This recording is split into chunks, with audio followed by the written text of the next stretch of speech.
Bienvenue dans Kinopod, le podcast grand écran, en duplex de Los Angeles et Paris. Je suis votre hôte Steven Weber, le plus grand podcasteur du monde, et mes directeurs extraordinaires sont... Alors, Laurent Vachaud, attends, j'ai oublié parce que je l'ai dit tout à l'heure, mais... C'est pas grave, ça fait juste 100 fois que tu fais l'émission, mais c'est... Oui. Non, mais je me rappelle plus ce que tu m'as dit, en fait, je l'ai dit tout à l'heure. Laurent Vachaud, les aventuriers du podcast perdu. Ah, voilà. Laurent Vachaud, les aventuriers du podcast perdu. Et Laurent Bouzereau, on va avoir besoin d'un plus grand podcast. Voilà, au moins il y en a un qui suit, c'est bien. Et aujourd'hui, tout ce que vous avez toujours voulu savoir sur Steven Spielberg de Duel à E.T. sans jamais oser le demander. Ravi de vous retrouver, mes cinébadies, et pour l'un d'entre vous de t'accueillir avec une grande joie dans l'émission pour la première fois, car pour reprendre les mots immortels de Kathy Bates dans Misery, I'm your number one fan. Je suis ton fan numéro 1. Alors aujourd'hui, deux Laurent pour le prix d'un, deux spécialistes de classe mondiale d'un des plus grands réalisateurs au monde pour parler de sa carrière, d'un camion maléfique à un extraterrestre bienveillant. Mais avant de nous lancer dans ce nouveau podcast grand écran, un rappel important pour l'avenir de l'émission. N'oubliez pas de liker, de partager, de commenter, de follower et de vous abonner partout où vous écoutez et regardez Kinopod, et souscrivez à la chaîne Abracadapod sur YouTube avec chaque week-end une nouvelle fantastique vidéo de Romain Lénoff sur des grands films comme Coup de tête, où Guillaume Canet et mon père, le cinéaste Francis Weber, évoquent ensemble le film, ou encore Le Jouet, où mon père, toujours, retrouve Pierre Richard pour parler ensemble de leur extraordinaire collaboration, ou encore Titanic, L'Exorciste et plein d'autres classiques du 7e art et des surprises. Et maintenant, sans plus tarder, reprenons la suite de notre programme. Puisque j'ai deux Laurent, donc Laurent B et Laurent V, on va dire, pour simplifier les choses. Je voudrais commencer par parler un petit peu de toi, Laurent B, puisque je viens de lire l'extraordinaire livre que tu as fait, consacré aux 10 premières années de Steven Spielberg. Steven Spielberg, dont tu es le documentarian, comme on dit en anglais, officiel, et donc ça t'a donné un accès extraordinaire et ça a permis un ouvrage, une œuvre de référence. Et je voudrais donc te poser une série de questions et commencer par dresser un rapide portrait de ta carrière. Tu es un véritable renaissance man. Alors effectivement, tu as fait ce qu'on appelle les special features, les making-of sur les DVD, les Blu-ray. Tu as été un des premiers à faire ça. Moi, je me rappelle que parfois, je les appréciais même presque plus que certains films parce qu'il y avait un travail qui était... Je crois qu'on peut même dire qu'il a littéralement inventé une nouvelle profession, c'est-à-dire que ça n'existait pas avant de faire les making-of. On voyait de temps en temps des images de coulisses, mais lui a vraiment inventé ce métier d'être, je sais pas comment on pourrait appeler ça, making-offer, enfin d'être directeur de making-of, quoi. C'est-à-dire c'est lui qui a vraiment quasiment parce que ça n'existait pas tellement, hein, puisque lui c'est ce qu'il raconte très bien dans le livre, c'est que ce métier-là est arrivé au moment où démarraient les laserdiscs, les DVD, tout ça, et il s'est engouffré là-dedans quelque part. Il y a eu un concours de circonstances, il y a une chance quand même qu'il y ait un nouveau médium qui soit apparu et qui a donné finalement à cette profession, puisqu'on voyait des making-of après sur tous les DVD, tous les films, ça a contribué finalement à inventer pratiquement une nouvelle profession que plein d'autres ont tenu après. Et ça, c'est quand même assez remarquable. J'aime bien. Ma vie comme ça, c'est super. Tu écoutes, c'est du petit lait. Mais non, effectivement, en tout cas, je ne sais pas si tu l'as inventé, mais tu lui as très sûrement donné ses lettres de noblesse. Alors, quand je disais que tu étais un homme de la Renaissance, c'est que tu as écrit des livres également. Tu as un point commun avec Laurent et un point commun avec moi, Laurent V. D'abord, tu as écrit un livre sur Brian De Palma, comme Laurent qui a écrit un formidable livre d'une série d'interviews avec Brian. Et lui, il en fait un autre même l'année prochaine. Il en est même à son deuxième, donc. Ah, fantastique, ouais. Et le deuxième point commun que tu as avec moi, c'est que nous avons tous les deux visité le plateau de Moonraker. Wow, ok. À quel moment tu as été, toi? J'étais au château de Drax, donc le château du personnage que joue Michael Lonsdale. Je sais que Laurent était derrière les portes, il n'a pas pu rentrer dans le château, lui. Parce que moi, j'habitais juste à côté, je me souviens, j'habitais à Melun, tu vois, donc le château de Mauveau-le-Vicomte, c'est quasiment juste à côté. Je me souviens très bien quand Moonraker se tournait, parce qu'il y avait le journal local en parlait. Laurent B et moi sommes entrés un petit peu, nous avons des fidélios, comme dans Eyes Wide Shut, nous avons pu entrer dans le château, alors que toi, Laurent, tu es resté à l'extérieur comme un petit gueux. Comme les gueux, comme un gueux. Mais est-ce que moi j'ai rencontré donc Roger Moore, toi aussi, Oui. avec Et son gros aussi cigare. Lois Charles, qui était la Bond woman. Richard Exactement. Kiel, qui était Jaws. Ouais, Non, moi mais c'était aussi. fantastique. En plus, je me rappelle les 2 premiers jours, Roger Moore avait des calculs dans les reins. Il n'avait pas pu venir Wow. sur le plateau. Alors j'étais, mais alors, je me dis, c'est pas possible. La semaine où je suis là, il est à l'hôpital où il essaie de passer un calcul de rein. Mais finalement, il est venu la 3e journée. Mais c'était formidable parce que j'ai vu vraiment Michael Lonsdale jouer. Je l'ai retrouvé des années plus tard avec Munich de Wow. Spielberg. Je lui ai demandé de me signer une des photos de la scène où j'étais d'ailleurs sur le plateau. Il m'a dit, C'est oh, cool. je ne signe pas des photos de James Bond, mais je vais la faire pour vous. Il avait le même dédain pour James Bond que Alec Guinness pour Star Wars, apparemment. Oui, probablement, oui, oui, oui. Munich, c'est quand même un film assez marrant parce qu'il y a un futur James Bond, Daniel Craig, il y a un ancien méchant, Michael Lonsdale, et il y a un futur méchant, Mathieu Amalric, tu vois. Donc c'est presque un film bondien. Ah oui, complètement. Et il y a moi, j'étais sur Moonraker. Et toi, t'es le trait d'union entre On tout m'a ça. raconté, à propos, on m'a raconté une anecdote sur Munich, un film que j'aime beaucoup de Steven Spielberg, c'est qu'il paraît que Craig a obtenu le rôle de Bond quand il travaillait sur Munich Ouais. et que tout d'un coup, le lundi, il est arrivé sur le plateau et à chaque fois qu'il arrivait sur le plateau, les gens faisaient faisaient la musique de Bond pour se moquer de lui. Non, mais je vais te dire un truc. À l'époque, j'étais ami avec quelqu'un qui travaillait pour les producteurs de James Bond et j'étais donc au courant de pas mal des auditions, etc. Et je savais qu'il avait auditionné pour le rôle et qu'ils allaient faire une décision. Et c'était une Cool. scène en dehors de l'hôtel où il a un silencieux. Et il est près comme d'un poteau ou quelque chose comme ça. Et je le regardais, je disais, mais c'est complètement James Bond, le type, Ah, avec son génial. silencieux, etc. Et j'avais l'impression d'avoir ce secret, tu vois. Je me disais, waouh, Ah, waouh, c'est je sais, cool. je sais que c'est lui le prochain. Je suis sûr que c'est lui le prochain, ouais. C'est génial. Mais d'ailleurs, tu as écrit un livre sur Bond, tu as fait un Oui. livre aussi sur Star Wars.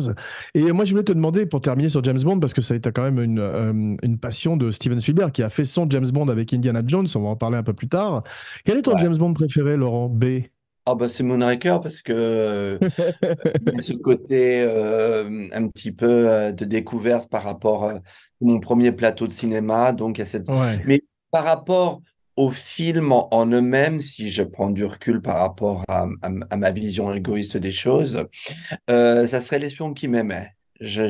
J'adore Moi, ce moi film. aussi, oui, oui. Ouais. Ouais, Alors, ce film-là, L'espion qui m'aimait, je l'ai vu à Athens, Georgia, près de Atlanta, pendant que j'étais en échange mais la fille est venue rester avec mes sœurs. Moi, je suis parti vivre avec le Ouais. fils dans une famille. Et je me rappelle l'avoir vu comme ça, sans sous-titres. Je parlais pas très bien l'anglais, mais j'ai tout compris. Et d'ailleurs, c'est la même semaine où j'ai vu La Guerre des Étoiles Ouais. sortir, Les Grands Fonds, Orca, De l'autre côté de minuit, des grands classiques, quoi, en À fait. quelle époque, ouais. Moi, j'adore aussi L'espion qui m'aimait, c'est mon Roger Moore préféré. Je crois que mon Bond préféré, c'est quand même Casino Royale, celui avec David Niven. Non, non, celui avec Daniel Craig, je déconne. Et j'aime beaucoup Bon baiser de Russie, mais j'aimais tellement L'espion qui m'aimait que j'arrêtais pas d'aller le revoir au cinéma. Et je me rappelais, je connaissais le film par cœur, C'est vrai que mais là, on est en train d'évoquer une période, là, l'espion qui m'aimait, Star Wars, les rencontres du troisième fil, enfin toute cette période en fait que tu couvres hein, à travers la carrière de Spielberg dans ton bouquin.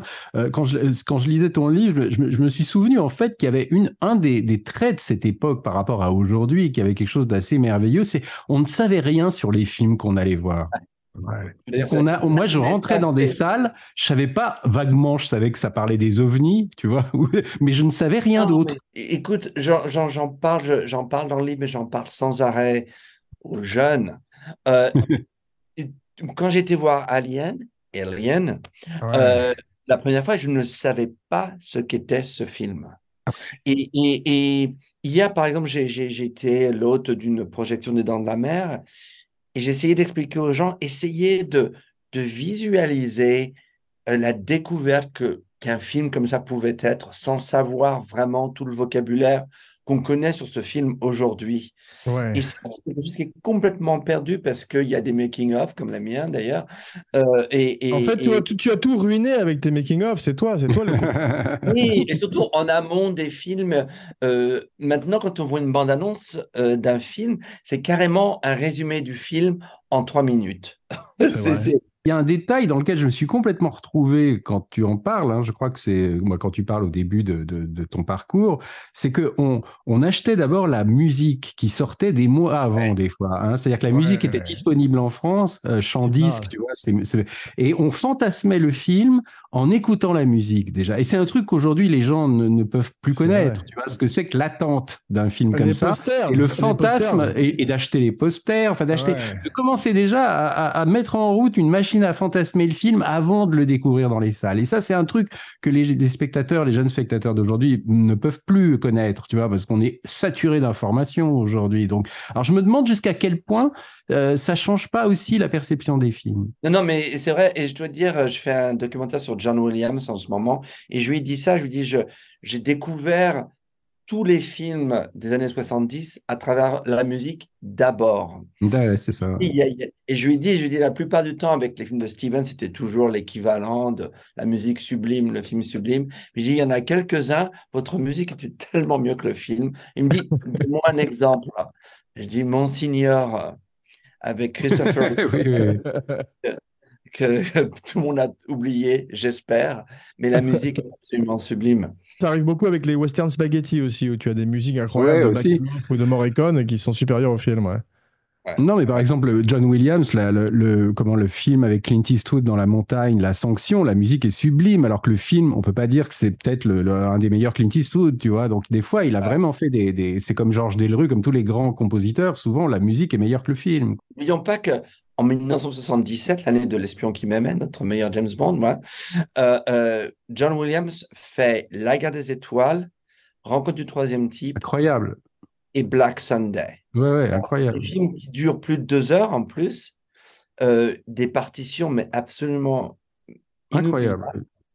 Et on sent, que ce soit de notre part, c'est-à-dire le public, cette espèce d'engouement qu'on essayait de partager là Mm. sur ce mystère qu'il y a sur les films et tout ça, il y a le même engouement de l'autre côté avec les cinéastes et tous ceux qui travaillent sur ces films. C'est une période qui sera jamais Non, reproduite, non, ça non. ne sera pas.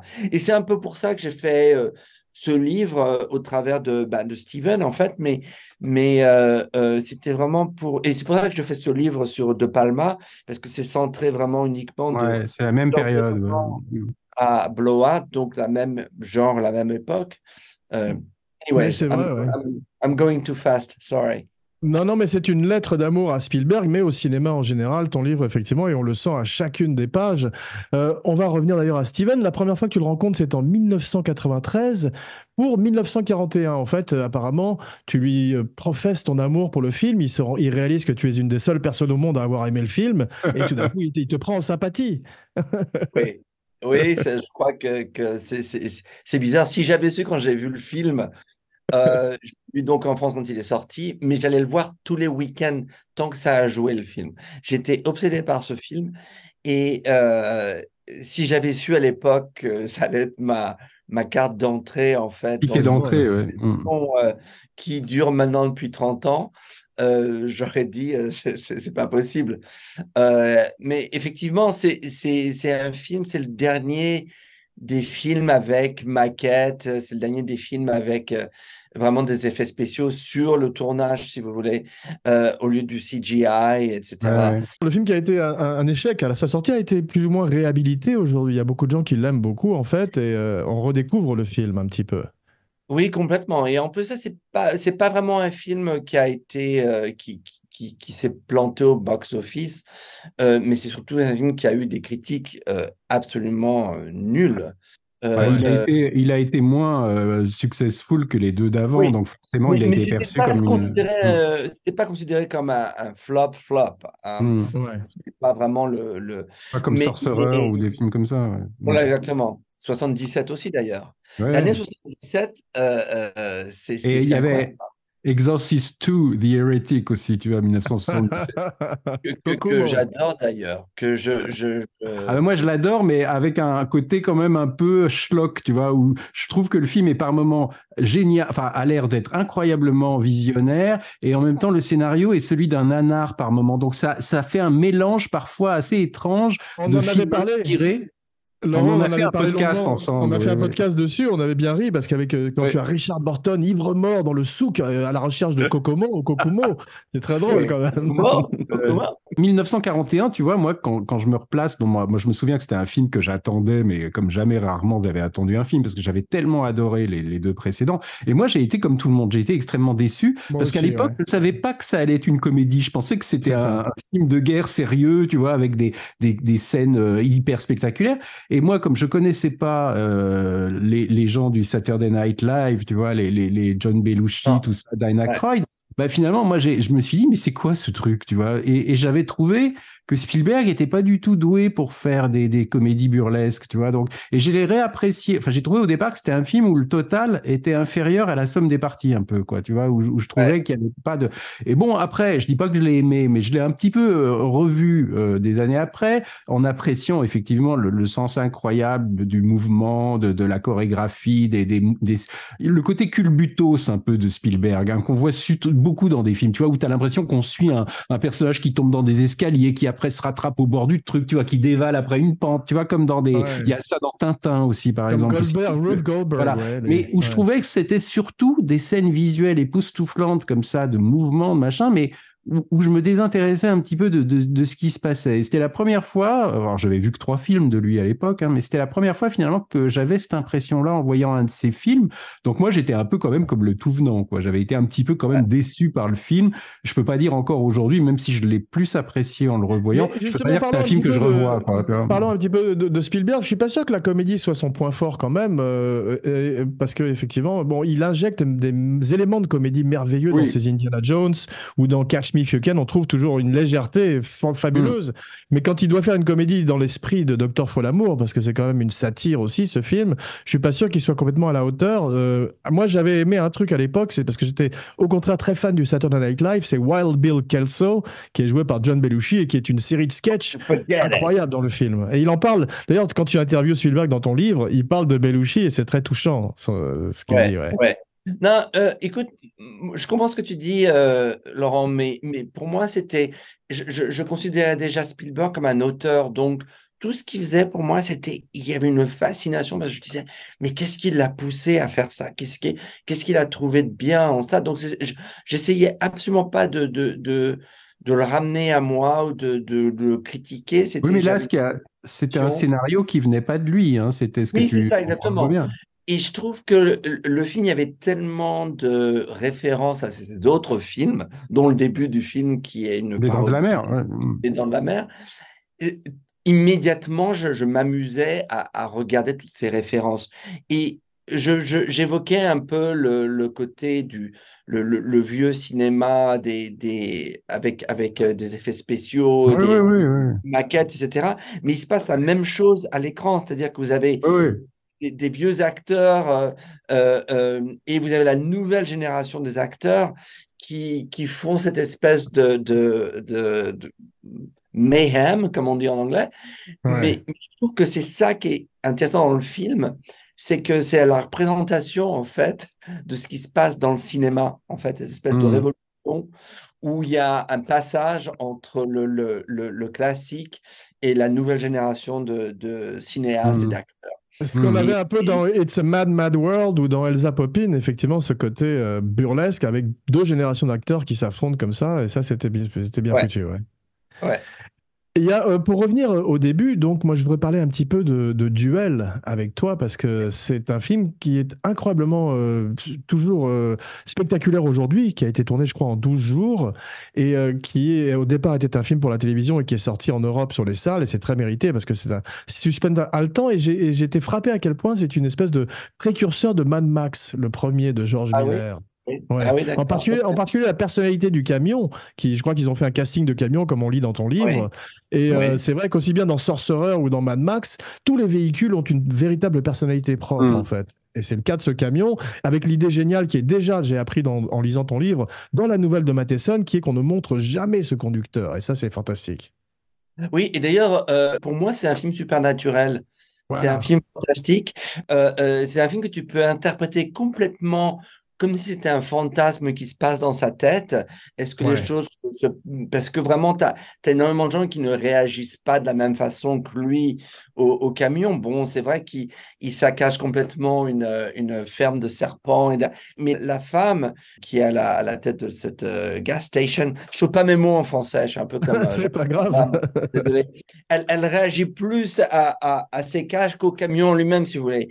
Même le vieux couple réagisse plus à Dennis Weaver qu'au camion, parce que sinon ils appellent la police. Donc peut-être Ouais, que tout se passe dans sa tête. Et donc il y c'est a un intéressant. côté, pour moi, super naturel. Et je vois ça comme un film d'horreur, en fait. Pas du tout Exactement, mais c'est d'action. peut-être le seul film d'horreur de Spielberg et c'est du Stephen King avant l'heure parce que ça annonce aussi Christine et justement Ça ce annonce côté. Ça annonce les dents de la mer, parce que c'est ce que Exactement. tu dis dans le bouquin, c'est que le Ouais. camion, il y a beaucoup de parallèles, hein, même jusqu'à la fin, là, quand tu vois le camion tomber dans le nuage Ouais. de fumée, là, de poussière, et que la fin des dents de la mer, quand tu vois l'aileron du requin qui est dans le nuage de sang là, qui coule, Le même sound effects, le même voilà, Le même bruitage. son. le bruit Ouais, de exactement. Et dinosaure. Hein. Ouais. il y a aussi tout un aspect un peu du western, c'est-à-dire de gunslinger, parce que le camion a plein comment ça dit, license plates. Ça Oui, se il a dit des comment? plaques d'immatriculation, comme tu dis très justement, comme si c'était des encoches à la ceinture Ouais. d'un hors-la-loi dans Mais le Far West. Ouais. Ouais. Et c'est Donc, amusant parce qu'on sait donc que le film est tiré d'une nouvelle du fameux auteur Richard Matheson, hein, Ouais. qui est auteur de romans fantastiques, La Maison des damnés et tout. Et moi, je me souviens avoir lu plus tard hein, une anthologie de nouvelles. Et j'avais lu cette nouvelle qui, en anglais, je crois, s'appelle Dying Room Only, je crois. Tu connais non, ça? non, je ne connais Ils pas, en ont non. fait un film pour la télé après avec Ross Martin. C'est un couple qui s'arrête en plein désert, Artemis Gordon. un petit truc, et le mari disparaît. Et en fait, ça fait vachement penser à un film qui a été fait plus tard et qui a été comparé à Duel qui s'appelle Breakdown. Tu connais ce film? Ah oui, Avec avec Kurt Kurt Russell. Russell. Ouais, Ah oui, très bon d'accord, film. ok, oui, oui, Avec oui, un oui. camion aussi, tu vois. Et c'est Ouais. assez drôle de voir qu'il y a presque des. Alors, je sais pas si Dying Room Only a été écrit avant Duel, tu vois, c'est une nouvelle de Matheson aussi, mais on voit vraiment que les deux histoires communiquent et c'est marrant que ça ait donné un film après, enfin, que ça ait inspiré un film parce que le gars qui a fait Breakdown a dit qu'il avait été influencé par cette nouvelle de Matheson et que cette nouvelle a été comparée à Duel, tu vois. Donc, on a l'impression qu'il y a une sorte C'est drôle. de- On peut parler brièvement, parce que c'est un nanar et nous les aimons bien aussi dans l'émission, de Maximum Overdrive, qui est le seul film mis en scène par Oui, Stephen oui. King. A lot of people have directed Stephen King novels and stories. And I finally decided if you want something done right, you ought to do it yourself. Il était plein de cocaïne, il se rappelle même pas de l'avoir mis en scène. Et c'est un film où il avait les camions attaqués aussi. C'était Emilio Estevez, je crois. J'ai jamais vu. Oui. Oui, oui, oui, oui, effectivement. C'est un film à redécouvrir, peut-être, j'en sais rien, je ne l'ai pas vu pour longtemps. Tous les deux, là, Duel, vous l'avez vu quand, chacun? À Écoute, quel moment? moi, ils nous l'ont montré au ciné-club de la pension où j'étais, Ah ouais? parce que j'étais un mauvais élève. Ils nous l'ont montré quand j'étais, je crois, en troisième. Parce que moi, je crois l'avoir vu à la télévision la première fois. Je Moi, crois je que l'ai je vu l'ai à la vu au télé en cinéma France, une comme fois. toi. Comme toi, Laurent. Ouais. On est à peu près tous les trois de la même génération et je l'ai découvert Ouais. à la télé quand j'étais enfant et ça a été un très gros choc. Ça fait Je pas suis du allé tout le voir en petit, salle d'ailleurs. des années après, parce que je me souviens qu'il est passé en salle à Paris une fois. J'étais allé le voir au Oui, cinéma, pour le voir au Ouais. cinéma quand même. C'est un film, même si c'est un film de télé, je trouve qu'il est fait pour le grand écran. Ouais. Et, mais et donc ce film avait un petit peu une histoire française, hein, il a eu ça a été le premier Grand Prix du Festival d'Avoriaz. Hein, Wow. et Cool. moi, j'ai gagné un prix au Festival d'Avoriaz parce que j'avais fait un concours de scénario quand j'avais 17 ans, qui était organisé par la Fondation Philippe Maurice, tu vois, un sponsor, et j'avais gagné un séjour à Avoriaz, mais c'était 10 ans après Duel, tu vois, c'était en 83, l'année où Georges Miller était le président, tu vois. C'est cool. ouais. Et ce scénario, il a été fait? Non, il a jamais été fait parce que c'était un truc qui se passait aux États-Unis. Mais quand même, j'avais tout écrit sur des papiers pelures, tu sais, parce que j'avais pas assez d'argent pour faire des photocopies, donc j'avais tout fait avec des carbones et il fallait 6 exemplaires. C'était illisible le 6e, mais ils ont été très gentils pour accepter, tu vois. Et ils ont fait les photocopies eux-mêmes. Ils m'ont raconté après, tu vois. C'était quand même assez fou, quoi. J'ai un coup de chance. Mais j'avais 17 ans, donc c'est le premier scénario que j'ai écrit et ça m'a un peu encouragé après à continuer là-dedans, tu vois, parce que on m'avait dit, vous savez, c'est pas mal quand même, quoi. Donc j'ai vu ça comme un signe un peu. Mais donc tout ça pour dire que il y avait ce festival qui n'existe plus aujourd'hui, hein, qu'on a tous connu, qui était à Voriaz et où il y a des très grands metteurs en scène qui faisaient des films fantastiques à l'époque. Et Spielberg a été le premier à ouvrir la voie. De Palma, George Miller, David Cronenberg, tout ça. C'était des grands noms qui faisaient du fantastique, tu vois. C'était mon rêve d'y aller. Tu vois, t'as pas été sur le plateau de Moonraker, mais moi, j'ai pas été au festival d'Avoriaz. Chacun son truc, ouais. Voilà, exactement. Mais donc, pour le film suivant, Spielberg reste sur la route avec un film qui est très ancré dans les années 70, qui est un magnifique film du nom de Sugarland Express. Et j'étais frappé parce que je l'ai revu, à quel point c'est précurseur des frères Cohen. T'as presque un côté Arizona Junior, rencontre Bonnie and Clyde. Même le nom des héros, les Poplin, fait un nom qu'on pourrait trouver dans un film des frères Cohen. Et il y a un charme, une légèreté aussi, avec toujours ce côté 70s où, spoiler alert, un des personnages meurt, si tu veux, à la fin. Donc ça, c'est un film étonnant, je trouve, dans la filmographie de Steven Spielberg, dont on ne parle pas assez, qui est assez mésestimé, je trouve. Oui, alors c'est marrant parce que ça c'est un film que j'ai vu aussi à l'époque, j'avais découvert Les Dents de la Mer, Rencontre troisième type, et il y a eu une ressortie à Paris de Sugarland Express, j'ai été le voir, et ça par contre ça m'a déçu à l'époque parce Moi que aussi, ouais. c'était pas assez grand spectacle pour moi, Ouais. et je l'ai revu au fil des années, mais là plus particulièrement pour l'écriture de ce livre, j'ai été sidéré par la maturité et l'intelligence du film. Ouais. La connexion entre les couleurs. Par exemple, quand elle sort du bus au début du film, il y a une carcasse de voiture qui a l'air d'être criblée de bullets, en fait, et c'est la même couleur que la barrette qu'elle porte. Et pour moi, tout d'un coup, c'est un présage de ce qui va leur arriver. Oui. Tout est mesuré, et quand on pense euh, au- que c'est le genre de film qui aurait été tourné avec rear view projection à l'époque, et qui met une caméra qui fait des 360 à l'intérieur. Il y a, je sais pas, un amour de l'image dans ce film. Ouais, mais Et, je crois que c'est un film que tu apprécies plus tard, tu vois, quand tu commences à être conscient de ce que c'est que la mise en scène. Quand tu es très jeune, moi je l'ai vu très jeune aussi, j'avais été déçu parce que je m'attachais qu'à l'histoire, en gros, tu vois, quoi, je trouvais que bien c'était sûr. pas assez spectaculaire, pas assez surprenant, quoi. Moi, je Mais l'avais le aimé truc, dès le début, celui-là. tu as aimé dès le début? Ouais, moi j'avais été frappé parce que j'aimais beaucoup les films des années 70 et ce côté road movie qui est un peu Blues Brothers avec Oui, ces voitures, cette caravane de voitures de flics derrière le oui, couple et tout m'avait beaucoup frappé.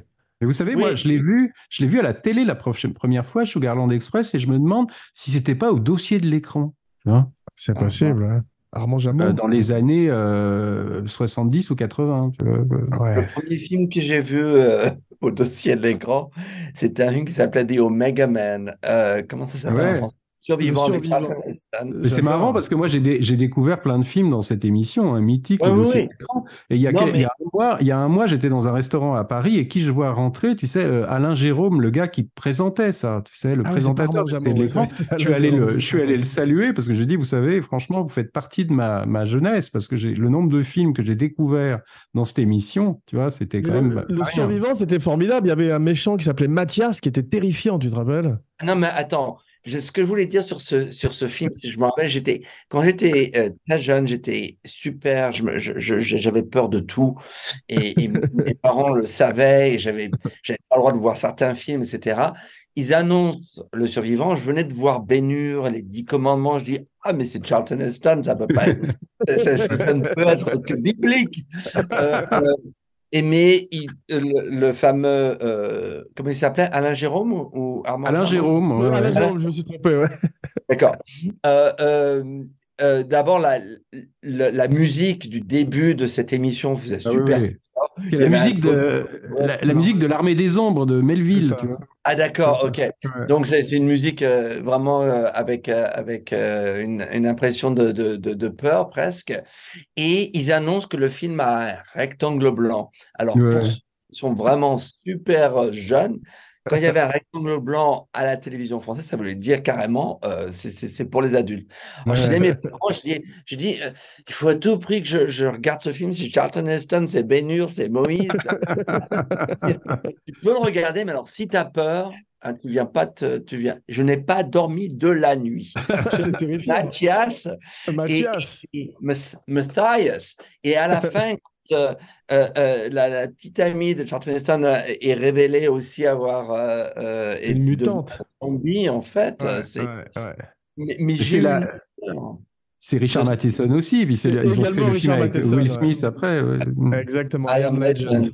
Ouais, qui a été fait d'abord avec Vincent Price, puis avec Oui. Charlton Heston et enfin avec Will Smith. Alors, on peut parler un petit peu donc de revenir à Spielberg. Il est né en 1946 à Cincinnati dans l'Ohio. Et bon, si on veut savoir un petit peu la première partie de sa vie, il faut regarder The Fabelmans. Pourquoi il l'a pas appelé The Spielbergs, le film? Je pense qu'il y avait un certain désir de se démarquer de l'histoire et de pouvoir aussi la romancer. Ouais, Euh, d'accord. et je pense que ça aurait été. Quand je travaillais sur le film, il y avait quand même un débat, même au point de vue du marketing, de si on, à quel point on veut faire les comparaisons entre sa vraie vie et les faits qui Ouais. sont dans le film. Et je pense que c'était un petit peu aussi pour le rendre un peu plus abordable et relatable, comme on dit, parce que si ça avait été appelé de Spielberg, à ce moment-là, il faut autant faire un documentaire, je veux dire. Ouais. Est-ce que tu Avec crois qu'il y aurait peut-être un jour un Fablemans 2 où tout d'un coup on le voit mettant en scène à Colombo, mettant en scène Duel et passer à cette deuxième partie de carrière qui est en général, moi, celle qui m'intéresse le plus dans les biographies? Alors ça, c'est une question à lui poser. Bah, La appelle-le, prochaine fois que vas-y. tu me poses une demande. Appelle-le, on attend. On attend, D'accord, ok. Cyril. On a le temps. D'accord. Ah, mais le film, je crois, n'a pas tellement marché aux États-Unis, donc ça m'étonnerait qu'il y ait un deuxième. Non. Non, mais attends, C'est possible. critique absolument sublime sur le film. Je ne connais pas une personne qui n'ait pas aimé le film. Ouais. Je pense que ce film et West Side Story, malheureusement, sont sortis pendant cette période de réajustement après 2 ans de fermeture de salle.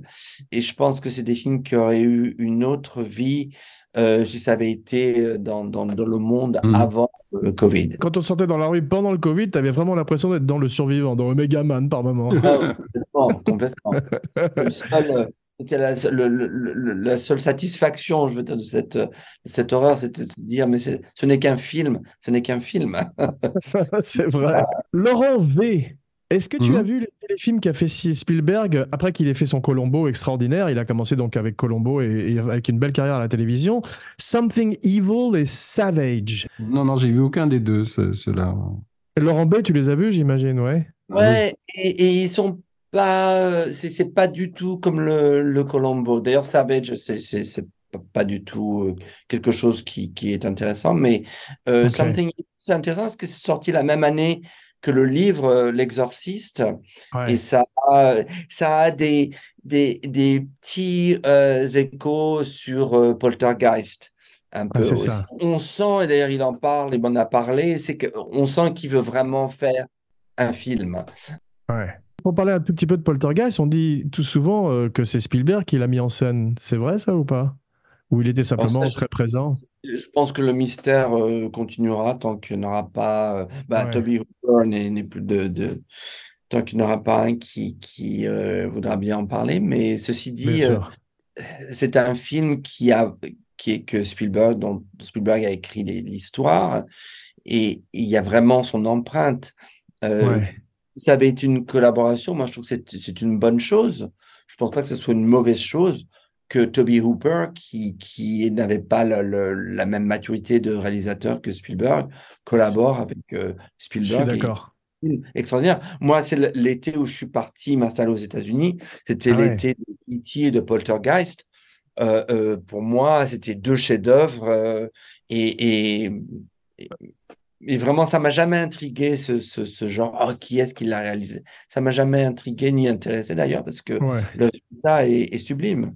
Je suis d'accord avec toi. Bonne réponse. Et en 74, donc on parlait de Sugarland Express, c'est le moment où il fait sa première collaboration avec John Williams. Il prépare un documentaire sur John Williams que j'ai hâte de voir. Donc c'est une très grande rencontre. C'est comme Bernard Herrmann et Hitchcock ou Morricone et Leone. Oui, complètement. Et d'ailleurs, dans le cas de Herman et Hitchcock, et ça s'est très très mal terminé, c'est pas le cas entre Steven et Et John. John Williams. Ce Ouais. qui est Euh, amusant, c'est que John Williams a fait un Hitchcock, quoi. C'est lui qui a fait le oui. dernier, non? C'est ça? Et c'était d'ailleurs, John Williams était très très ami avec Bernard Herrmann. Et donc, quand on lui a offert de faire Family Plot, complot de famille en français, Ouais. il a appelé son ami Bernard Herrmann et dit, voilà, on me l'a offert. Je crois que je vais dire non par respect pour vous. Et Herrmann lui a dit, non, non, non, tu apprendras énormément de choses. Fais-le. Et Ah, c'est vrai. c'est une superbe musique avec beaucoup de clavecin. Il a eu cette espèce d'image que c'était un peu une comédie mystère avec un clavecin. Je trouve que c'est assez C'est inspiré comme beau, chose. ouais. Ouais, J'adore le ouais. clavecin.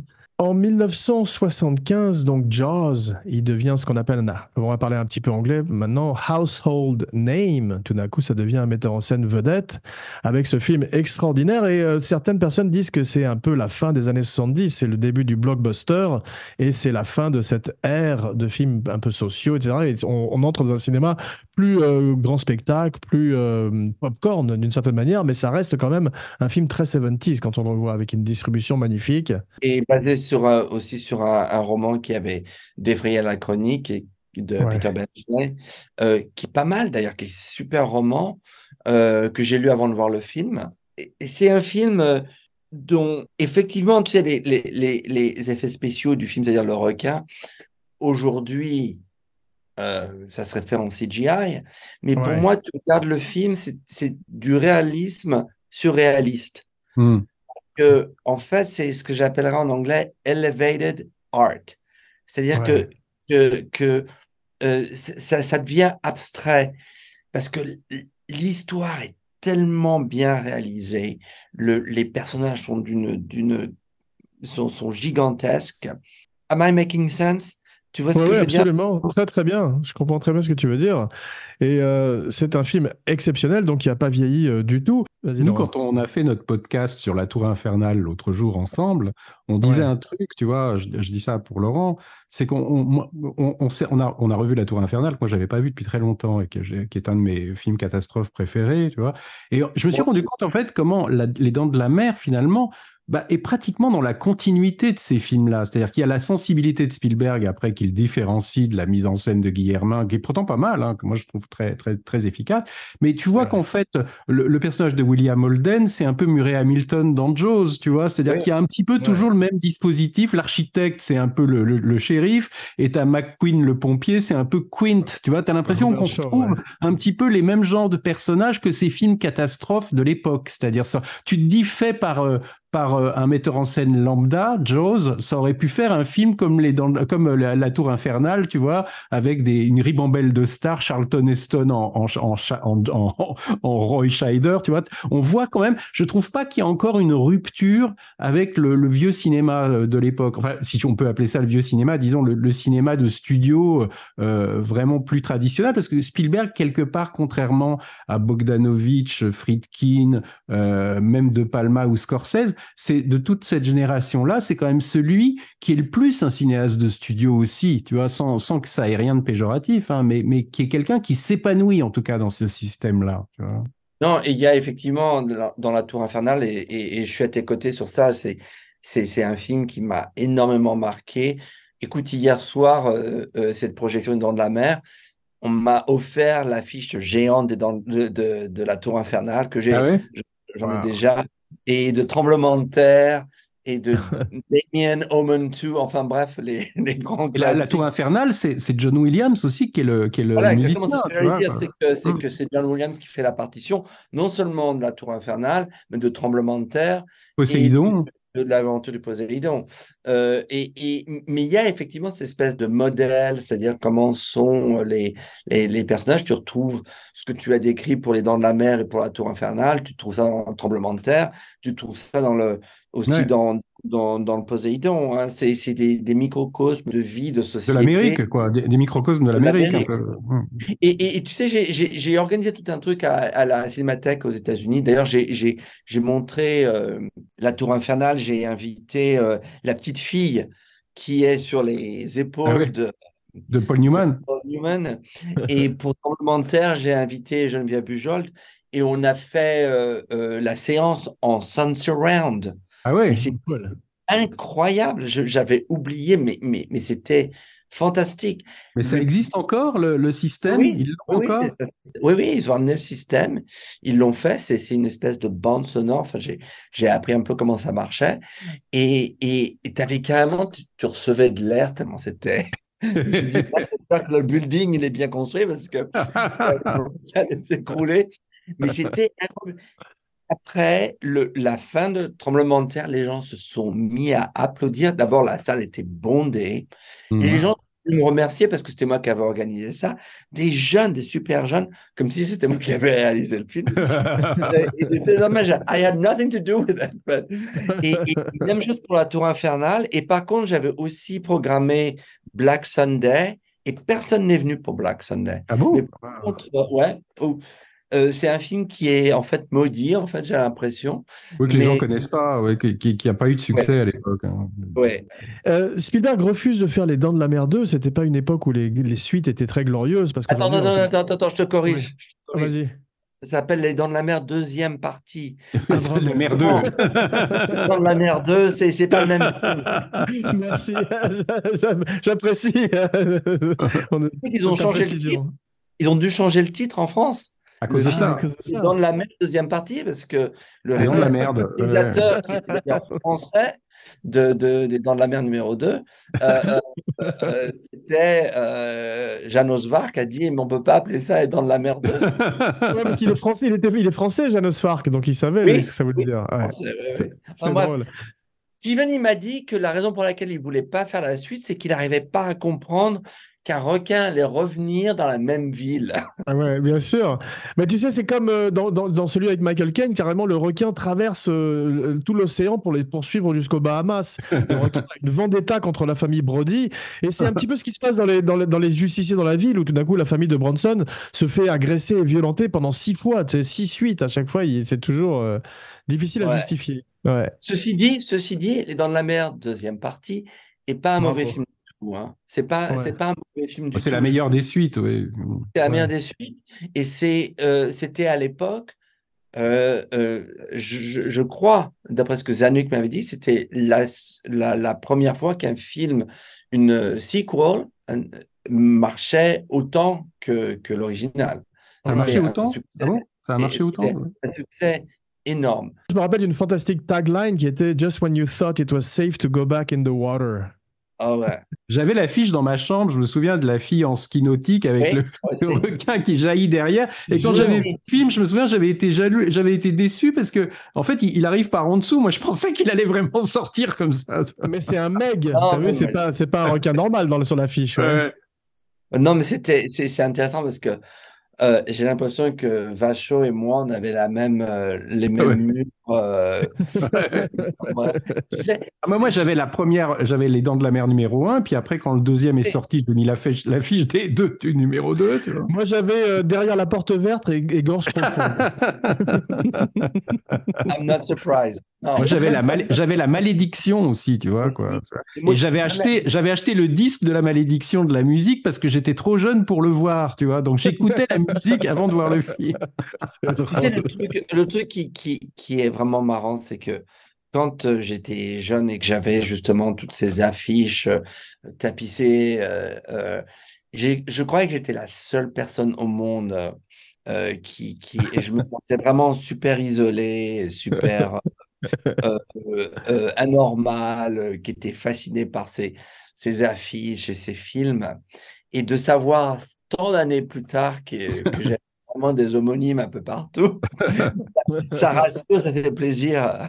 Alors oui, mais là, toi, ce qu'il y a, c'est que t'es quand même resté après dans l'âme un collectionneur. C'est-à-dire que Oui. tu as énormément, enfin, tu aimes vraiment. Après, c'est en liaison aussi avec ton travail, hein, mais tu collectionnes énormément d'affiches. Tu es prêt à traverser des kilomètres pour aller récupérer un article rare, une Mais photo. à propos, tu dois avoir un véritable musée comme Forrest J. Ouais. Ackerman, tu te rappelles, qui avait créé ce magazine Ouais. extraordinaire sur les Ouais. monstres à Hollywood. Donc tu dois Ouais. avoir un véritable musée maintenant avec les affiches. Ouais, j'ai énormément d'affiches et de photos. Et j'ai une peur, je dois dire, le jour où je ne voudrais plus collectionner les choses, où j'aurais plus cette espèce de... Ouais, Comme le hier drive. soir, quand ils m'ont montré l'affiche sans la déplier, je dis c'est la tour infernale. Tremblement de terre. Des nuits, sans les ouvrir. Ouais. Et, et, et, le jour où j'aurai perdu ça, ça sera Mais moi, je dois catastrophique. dire que quand on a fait avec Samuel Blumenfeld notre livre d'entretien avec De Palma, il y a de ça quand même 22 ans, on cherchait des photos et Laurent, à l'époque, on s'est connu comme ça, hein, avait eu quand même la grande gentillesse de nous prêter des photos qui étaient très rares et notamment la photo de la scène coupée, tu sais, où on voit normalement le père qui porte sa fille dans son lit et il sait pas que c'est sa fille, mais enfin, la scène pseudo-incestueuse du film qu'ils ont été obligés après de couper, qui a été très Ouais. difficile à trouver. En tout cas, en France, on n'avait pas. Et c'est grâce à toi qu'on avait pu qu'on avait. Donc il a vraiment. C'est pour ça que là, ton livre sur De Palma, j'imagine que tu dois encore avoir. Tu vas Euh, mettre toute ta Je collection voudrais à revenir à disposition. ton livre sur Spielberg parce qu'il y a des photos inédites dedans qui sont absolument Ah oui, sublimes. magnifique, Et il y ouais. a un truc que j'ai adoré dans ton livre aussi, c'est que c'est ces feuilles volantes avec des storyboards, des rendez-vous, des meetings, des mémos. Et ça donne une vie, ça donne presque une interactivité au livre, comme ça m'a rappelé les pop-up books quand j'étais petite, c'est qui Oui, oui, s'ouvraient comme ça. les trucs de Voilà. Tintin qui s'ouvraient. Moi, j'avais l'île Noire, tu sais, avec le château qui. Exactement. Ouais, c'est fantastique. Mais tu sais, toute cette recherche, ça remonte au début de ma rencontre avec lui, où Universal, j'avais vraiment lié des amitiés avec plusieurs personnes qui travaillaient au studio depuis des années et qui m'avaient dit, écoute, il y a une espèce de benne dans le fond du studio Universal et on va te donner la clé. Porte des gants parce qu'il y a peut-être des serpents à sonnette dedans. J'ai lu, c'est dans ton livre, ouais. J'ai peut-être trouvé des trucs. Et j'ai trouvé cette affiche une peinture carrément faite pour Duel. Quand je l'ai montré à Steven, et j'ai trouvé plein de mémorandums, plein de choses. Maintenant, lui, il a des archives aussi très sophistiquées. À l'époque, quand j'ai commencé, c'était beaucoup plus, c'était des choses qu'il n'avait jamais revues Ouais. depuis qu'il avait tapé ses mémos, etc. Mais ce que je veux dire, c'est que ce côté tactile, si tu veux, de ces découvertes, les photos, il y a aussi toutes les photos d'exploitation des films que je collectionne depuis ma jeunesse. Je voulais que le livre ait ce côté aussi un peu objet, si tu veux. Ouais, absolument. Bah, c'est très réussi. J'ai une question un peu plus légère parce que je vois qu'il y a presque un mimétisme entre toi et Steven Spielberg avec la casquette, la barbe. À partir de quel film il a commencé à avoir une barbe? Parce qu'on voit la première partie de sa carrière, il est imberbe et après il est connu comme le metteur en scène à barbe. Les aventuriers, non? C'est sur Les Ouais, Aventuriers? oui, oui, effectivement. Ah, c'est drôle. Euh, ouais, ouais, c'est une observation intéressante. Non, parce qu'on aime beaucoup les poils et les perruques dans l'émission, dans Kinopod. Donc c'est Ah, pour ça que super. j'en parle toujours un petit peu. Peut-être. Ok. Non, mais pour la barbe, on en a parlé souvent dans nos podcasts, mais c'est vrai que toute cette génération, en fait, c'était des metteurs en scène qui étaient tellement jeunes hein, quand ils ont Ouais, commencé que ah ouais, souvent, ils c'est n'étaient ça. pas pris au sérieux par le reste de l'équipe qui était des gens plus âgés. Et le fait d'avoir de la Ouais, barbe, je pense que c'était une manière aussi de se donner un côté plus adulte, absolument. Intéressant. et puis plus impénétrable, peut-être plus intimidant aussi. Tu vois. Moi, c'est De Palma qui m'avait Ouais. raconté ça, un jour, il avait commencé à se laisser pousser la barbe, je crois, parce il avait eu une panne d'eau, je crois, chez lui. Il pouvait plus se raser. C'était sur Sisters, je crois. Et qui s'était rendu compte, en fait, que quand il a eu de la barbe, les gens le regardaient plus de la même manière, tu vois. C'est Ah, mais moi, drôle. ça m'est arrivé aussi quand je me suis fait pousser la barbe il y a 2 ou 3 ans où les gens avaient complètement un rapport différent avec moi. Ah, c'est Et drôle. il me disait je me rappelle rentrer chez mon agent WME à l'époque, il me disait, You're a director now. you're real.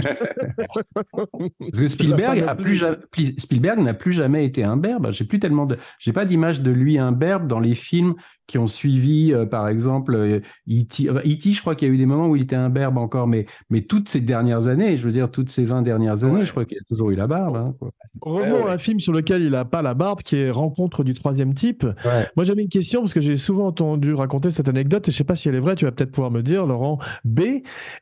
Truffaut, donc, qui est engagé, je crois que Ventura avait refusé le rôle, Truffaut est engagé pour faire ce professeur français, et apparemment, il aurait dit sur le plateau qu'il ne parlait pas anglais et qu'il était sourd, ce qui était faux, et en fait, il comprenait tout ce que les gens disaient, il voulait savoir ce que les gens disaient de lui sans que les autres le savent. C'est vrai, ça, ou pas?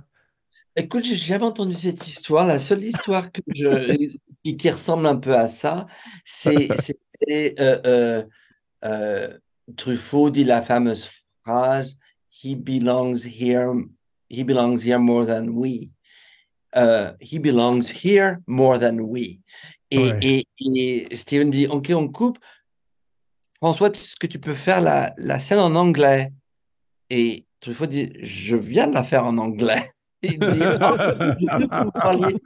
Et ce qu'il avait compris, c'est qu'il croyait qu'il avait dit You belong here, Mozambique. Donc, ils ont fait des t-shirts. Il me semble, je ne sais plus s'il y en a une dans le livre, mais j'avais trouvé des photos avec We belong here, Mozambique. Voilà. J'adore ça. Voilà.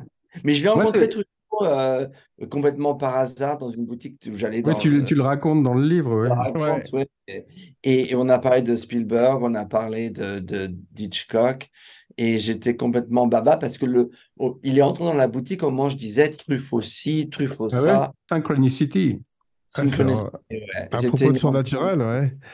Alors après, on a parlé brièvement donc de 1941. Après l'échec, sinon. Attends 2 secondes. Ouais. Moi, les Rencontres du troisième type, moi, c'est mon film préféré de Spielberg. Et ce que j'ai beaucoup aimé dans ce que tu racontes là, c'est que c'est vrai que c'est le moment, je trouve, où il y a une transition qui s'opère. C'est-à-dire qu'on a ce début qui a l'air effrayant, où on se dit, après Les Dents de la Mer, on va avoir peur. Surtout quand je reprends cette époque, tu sais, où on ne sait rien des films quand on y va, si tu veux, quoi, tu vois. Donc, on ne sait pas si ça va être effrayant et tout ça. Donc, le début, je me souviens, moi, j'étais un peu tendu, tu vois. Je voyais je me disais, on va voir des aliens très méchants, tu vois. Enfin, je pensais que ça allait être un peu la guerre des mondes avant. Et progressivement, après, tu t'aperçois qu'on évolue plus vers quelque chose de bienveillant pour carrément être dans le merveilleux quasiment à la fin, tu vois. Et c'est à ce moment-là que Spielberg, à mon avis, a plus pris le chemin du conte de fées, de l'émerveillement, alors que ses débuts sont finalement assez violents. Quand tu regardes Duel, quand tu regardes Jaws, tu vois, c'est quand même, tu te dis, il y a une fureur là-dedans, il y a enfin, parce que tu dis, on n'arrive pas, même très jeune, à être metteur en scène sans avoir une dose quand même sûrement il extériorisait sûrement des choses très noires, tu vois, qu'il a peut-être extériorisé autrement dans Schindler's List ou des choses comme ça.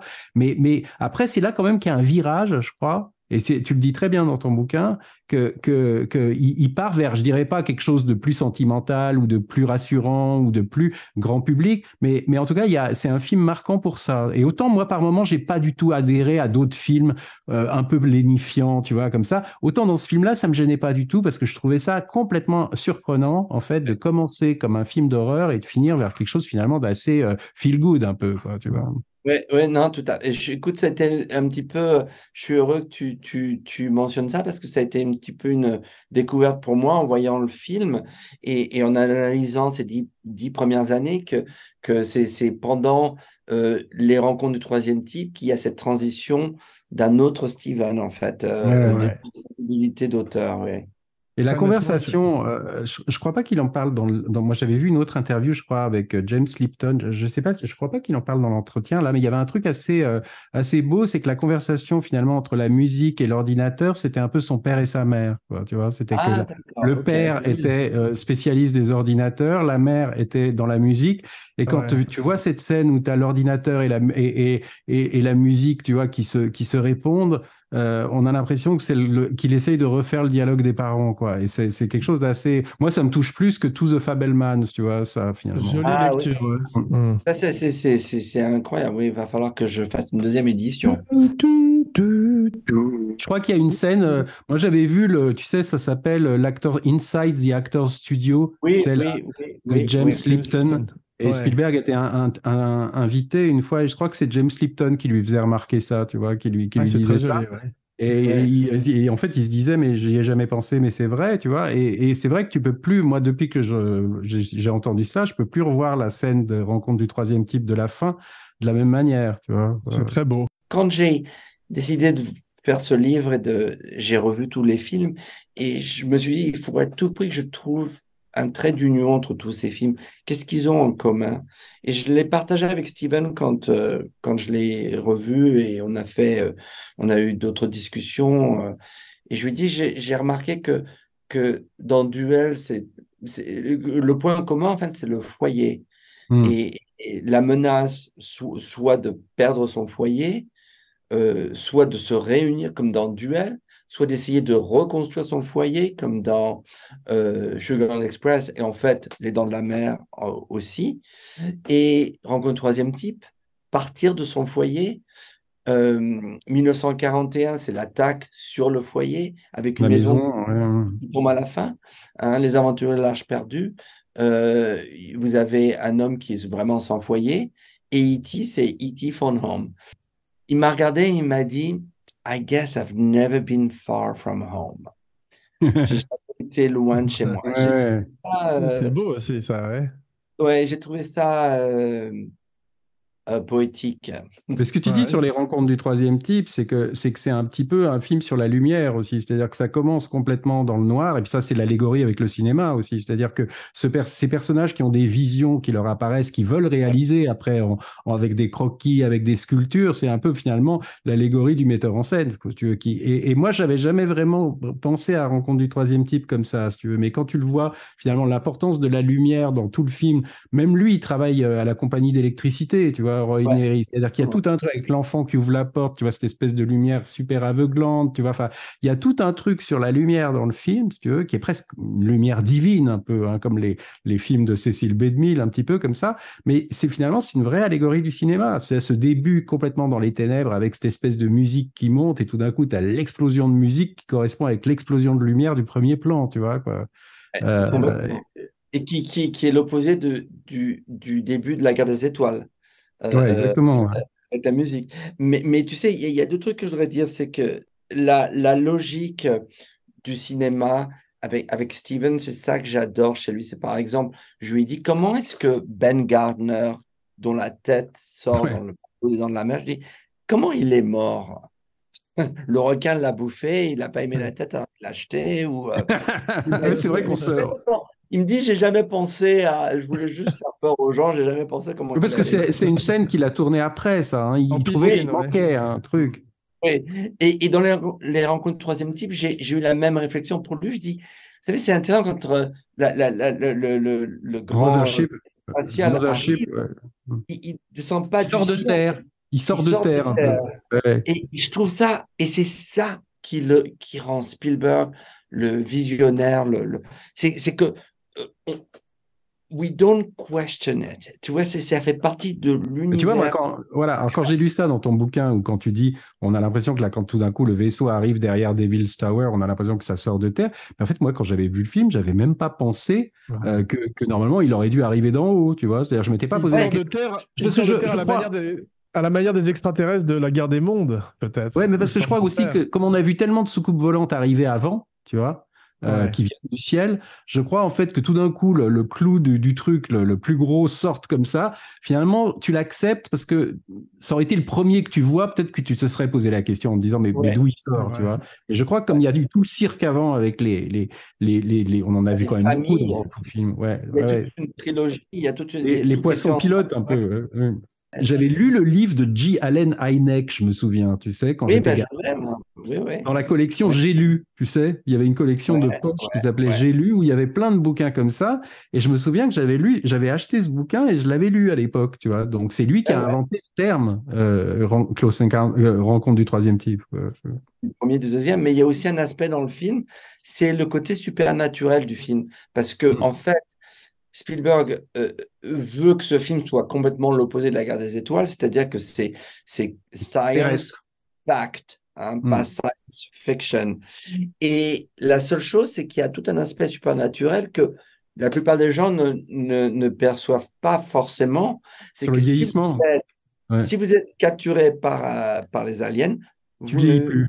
vous ne vieillissez plus. Ouais, c'est ça, ouais. Ni vous, ni les objets, puisque les avions, au début, qui sont trouvés, sont nickel. Ouais. Et ça, je trouve que c'est aussi quelque chose de, un peu comme on disait au début de notre discussion sur Duel, qui pour moi est un film supernaturel, un film d'horreur. Pour moi, Rencontre troisième type, ça reste quand même dans le domaine du supernaturel. Ah bah oui, parce que finalement, quand on parlait de la lumière, puisque la lumière, à la fin, on est dedans, quoi. C'est-à-dire quand tu vois ces personnages debout comme ça, qui regardent cette lumière, et on voit des gens sortir de la lumière, les pilotes de la guerre de 30, ça fait penser presque, tu sais, à ces trucs de Near-Death Experience. Tu sais, quand on dit les gens qui voient le tunnel de la mort, qui voient la lumière blanche, et qui voient des gens venir les accueillir, tu sais, les morts de leur famille. Il y a plein de gens qui sont soi-disant morts. Mais Rencontre du troisième type, il y a cette dimension. C'est-à-dire que tu as l'impression presque qu'on est dans la mort, quoi. C'est-à-dire qu'on est avec des visiteurs qui viennent de l'autre côté, quoi, de l'autre monde. Et je pousse ça encore plus. Le vaisseau spatial s'appelle The Mothership. Mothership, ouais.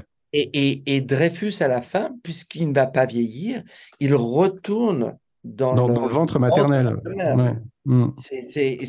Et c'est exactement un peu ce qui se passe dans le film, c'est-à-dire que c'est le syndrome de Peter Pan, c'est-à-dire qu'il ne peut pas grandir. Donc, mais quand il a fait Poltergeist, après, via la télé et tout ça, on retrouvait ces lumières frontales un petit peu qu'on voyait dans Rencontre du troisième type. Et là, c'était quasiment l'au-delà, quoi. Tu vois, donc il y a quand même, je pense, une sorte de métaphore dans Rencontre du troisième type de la mort, quoi, de l'autre côté, quoi. C'est-à-dire ces pilotes qui sortent de. C'est beau ce que tu dis sur une nouvelle naissance, parce que ça me fait penser à l'enfant des étoiles dans 2001 Odyssée de l'espace. Oui, complètement. Ouais. Ouais. Revenons à nos moutons, parce que c'est une longue émission et les deux films dont je vais parler là mériteraient largement un podcast pour eux deux, donc on va en parler brièvement. Après donc l'échec, sinon public, mais en tous les cas critique de 1941, il revient avec une vengeance avec Les Aventuriers de l'Arche perdue.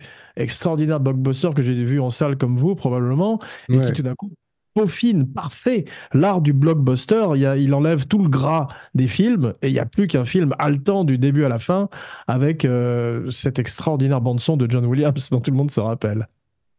Oui, et si je peux dire, j'ai un documentaire qui vient de sortir sur Disney+, sur Harrison Ford, qui s'appelle Timeless Heroes. Et c'est un film qui m'a énormément marqué à l'époque. Je l'ai vu sur les Champs-Élysées le jour de la sortie, avec tout seul d'ailleurs. C'est un film. C'est toujours The Omega Man, toi. Quand tu vas au cinéma, c'est tout le temps absolument. Il est très solitaire. Il est très solitaire. Non, mais c'est vraiment. Comme tu dis, on pourra en parler jusqu'à la fin de l'année. C'est vraiment un film extraordinaire qui remet un petit peu. Le remet un peu en confiance.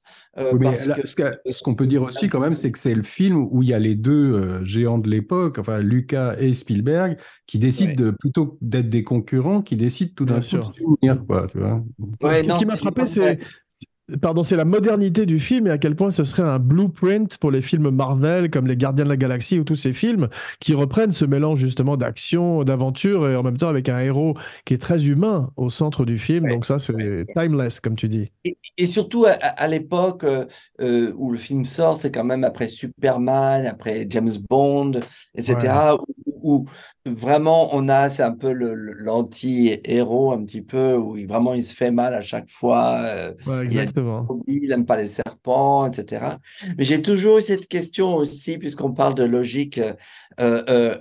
C'est à la fin quand ils ouvrent l'arche et tout le monde est décimé et Harrison Ford dit ne regarde pas la lumière, ne regarde pas. Et ils sont attachés, bien entendu, à un totem. La lumière encore, quoi. Comment? C'est encore la lumière, là, tu vois, quoi. Encore la lumière. Mais ce que je veux dire, c'est que quand tout le monde est mort, ils ouvrent leurs yeux et la seule chose qui a été brûlée autour d'eux, c'est la corde qui les attachait. Pas leurs vêtements. Une fois de plus, je trouve ça sublime. C'est magnifique, la scène d'après qui montre l'extérieur de Washington, D.C., c'est une scène du film The Hindenburg de Ah Robert oui? Wright. Ils n'ont pas Waouh, été tournés à Washington. ça Ils ont, va. Ah, c'est ouais, faux. ouais. Alors c'est vraiment, 1900 ça ouais. signifie vraiment le film de série B, si vous voulez, Ah, où c'est on vrai. prend des scènes d'autres films pour éviter d'avoir Ah, à Bon, tu c'est faire. sais, vrai. non, mais il y en a dans tous les films, hein. Par exemple, tu sais que dans Barry Lyndon, bah, tu as vu que Ryan O'Neal était mort, là. Ah, Mais dans ouais. Barry Lyndon, il y a la fameuse image du bateau du XVIIIe siècle, tu sais, quand Barry part à Ouais. la guerre de 7 ans, c'est en fait un film de Lewis Gilbert. C'est des images, des plans d'un film de Lewis Gilbert qui s'appelle HMS Defiant, où il y a Ah oui, Murray c'est vrai. Melvin aussi qui joue dedans, tu sais, qui joue le révérend Runt. Donc même dans des Runt, ouais. films comme Barry Lyndon, il y a des plans qui viennent d'un autre film, tu vois, quoi. Ah, c'est Je voudrais drôle. quand même dire que Louis Gilbert, que tu évoques, a réalisé Moonraker et The Spy Moonraker et l'espion qui and You m'aimait. Only Live Twice. Alors, we come full circle. D'après Ah moi, on oui, mais s'arrête. t'as Stanley Kubrick qui a Bravo. éclairé une scène de l'espion qui m'aimait, tu savais ça aussi, quoi. Ah oui, c'est vrai, ça je l'avais oublié, mais effectivement, oui. Dans Les Ah, Aventuriers, moi, le moment où à un moment je me posais la question, tu sais, c'est un moment où on le retrouve accroché au sous-marin. Là, je me dis, mais alors le sous-marin a plongé et lui, il est ouais. resté, il est resté accroché au Mais j'ai vu périscope. les chutes, j'ai vu les chutes. Moi, quand j'ai vu ça, j'avais lu le roman avant de voir le film. Et dans le roman, ils expliquaient qu'il s'était attaché au périscope et qu'il arrivait effectivement à rester sur la surface de l'eau. Et j'ai vu des chutes, enfin des roches de cette scène où vous avez Harrison Ford qui est comme ça, attaché à son périscope. Je comprends pourquoi il ne l'a pas mis dans le film, parce qu'on se dit, qu'est-ce qui se passe? Et c'est Qu'est-ce qui se tourné passe? en studio d'ailleurs, c'est tourné en Ouais, ouais. studio. Ah, Ouais. c'est drôle. Il paraît que c'est le sous-marin de Das Boat, d'ailleurs. Oui, exactement, oui. Ouais, Et c'est là qu'ils ont, d'ailleurs, c'est comme ça qu'ils ont commencé le tournage du film à La Rochelle. c'est ça. Euh, Oui. 1982, E.T. Phone Home. Extraordinaire film. Je me rappelle avoir pleuré en salle. Les lumières se sont rallumées après que le film soit passé. Et mon père avait les yeux humides et il essayait de se cacher pour pas qu'on ait vu qu'il avait pleuré aussi. C'était un grand choc, E.T. à l'époque, que j'ai revu récemment parce qu'on a fait un podcast dessus. Donc, on va parler brièvement aussi du film. Ce qui m'a étonné, c'est que donc Spielberg, comme tu disais, flirte souvent avec les films d'horreur. Au départ, c'était conçu comme une espèce de poltergeist, mais avec des extraterrestres, et que c'était un film plus proche de La Chose de Carpenter, qui sortirait la même année et qui souffrirait d'ailleurs du succès de E.T. Mais ils changent vite le film et en font un film en font un extraterrestre très bienveillant finalement.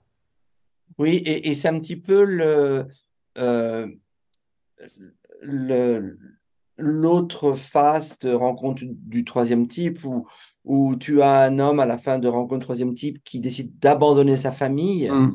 Et tout d'un coup, dans E.T., le gosse, en fait, le choix et décide de rester avec sa famille et devient l'homme de la maison. Pour moi, E.T., c'est a rite of passage. Alors, je ne sais pas comment ça se dit en français. Rite de passage, si, si, on le dit. Ouais, D'accord. ouais. Et parce que au travers de E.T., en fait, parce il y a une connexion entre Elliot et E.T. Psychologique et psychique, il expérience son premier baiser, il expérience la première fois qu'il va être ivre. Donc, il devient vraiment homme, il Mm. devient vraiment adulte au travers de cette relation avec un être d'un autre monde. Ouais. Et ça, pour moi, on pourra en parler pendant des heures, mais c'est vraiment une œuvre incroyable et une réalisation, une histoire d'une amitié, mais c'est vraiment d'une transformation de l'enfance à l'adulte. Et c'est pour ça que le film enfin, moi, je l'ai vu le jour de sa sortie aux États-Unis, mais on n'avait qu'une envie, c'est de retourner le voir. C'est rare, hein, parce que c'était vraiment un choc. Je me souviens, moi, quand le film, quand il était en préparation ou en tournage, on lisait, tu sais, c'était moi à l'époque, je lisais Première, des magazines comme ça, et on disait en fait que le prochain film de Spielberg s'appelait A Boy's Life, tu vois, Oui, oui, et que c'était oui. en fait l'histoire qui raconte ce que les enfants font entre la sortie de l'école et le retour des parents. Et Ouais. ils disaient tout sauf qu'il y avait un extraterrestre. C'est-à-dire que tu croyais que ça allait être un film genre Les 400 coups, tu vois, de Truffaut un peu, quoi. Et tu as un peu l'impression, alors je sais pas s'ils avaient inventé ça pour pas justement dévoiler que ça allait être un film sur un extraterrestre, parce que c'était le côté, il fallait garder secret un peu le sujet. Mais j'avais été très surpris finalement quand j'ai vu E.T. sortir, que c'était ce fameux film qui s'appelait A Boy's Life, dont ils avaient parlé absolument pas dans ces termes-là, tu vois. Tu parles de Ouais. Truffaut, mais c'était Thomas Elliott, je crois qu'il s'appelle. C'est une des grandes performances d'enfant de l'histoire du cinéma aussi, au même titre que Jean-Pierre Léaud. Henry Thomas. Henry Thomas, voilà, exactement. Ou que les enfants de La Nuit du Chasseur. C'est-à-dire qu'on se rend compte que Spielberg dirige merveilleusement bien les enfants et s'occupe d'eux formidablement sur le plateau.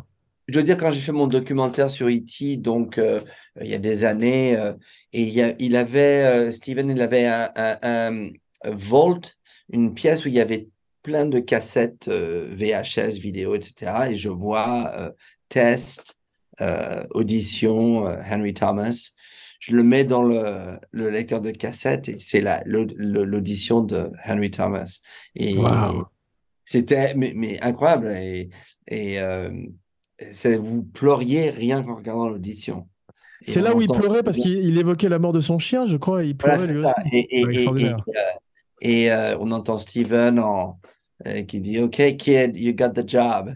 C'est C'est Et c'est historique. presque, c'est presque aussi célèbre que l'audition filmée de Jean-Pierre Léaud pour les 400 oui, C'est coups, vrai, qu'on c'est va vrai. voir, où il dit, moi je suis un gars un peu gouailleur. Vous aviez dit que vous vouliez un gars un peu gouailleur. Enfin, on voit le naturel quand même des deux, quoi, dans deux trucs qui n'ont rien à voir, C'est hein, drôle. mais c'est Ouais. deux bouts d'essai où tu vois quand même déjà tout de suite Truffaut qui que jouerait c'est dans bon. Rencontre du troisième type, donc une fois de plus, la boucle est bouclée. oui, Pardon, il manque vas-y. un peu un truc Moonraker, mais enfin, c'est pas grave. C'est vrai. Et moi j'avais une dernière Je question. Est-ce que mettrai tu des as bruits de parlé, je mettrai des bruits de laser. D'accord. est-ce que tu as parlé une fois, alors je crois pas que c'est pas, je l'ai pas vu dans le bouquin, mais est-ce que tu as parlé une fois avec Spielberg de cruising? Non, non, mais je toujours, surtout qu'en ce moment, avec mon livre de Palma, j'ai vraiment replongé dans Cruising, puisque Cruising est devenu Dress to Kill.